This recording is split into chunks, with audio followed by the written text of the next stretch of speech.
نیند کی کمی کے اسباب 3 بڑے حصوں میں آتے ہیں: ذہنی وجوہات، ٹینشن، ڈپریشن، سٹریس، فکر، جذباتی صدمہ یا غم۔ جسمانی وجوہات میں sugar, high blood pressure, thyroid کا مسئلہ ہو یا ڈائمینشیا، دائمی درد، ہیڈیک، میگرین یا ہارمونی مسئلہ جس میں عورتوں کا منتھلی سائیکل ڈسٹرب رہتا ہے۔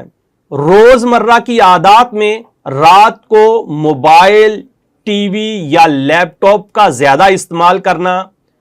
چائے، کافی، انرجی ڈرنکس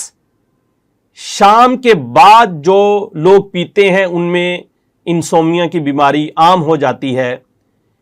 رات کو بھاری یا دیر سے کھانا اور زیادہ کھانا، اوور لوڈنگ کرنا، اور کھانے کے فوراً بعد ٹھنڈا یخ دودھ پینا، دودھ سوڈے کا استعمال یا یخ ٹھنڈے دودھ میں چھلکا اسبگول کا مسلسل استعمال، کبھی کبھار پینے سے یہ مسئلہ نہیں ہوتا، چھلکا اسبگول کا مسلسل استعمال بھی انسومنیا کی بیماری کا باعث بنتا ہے۔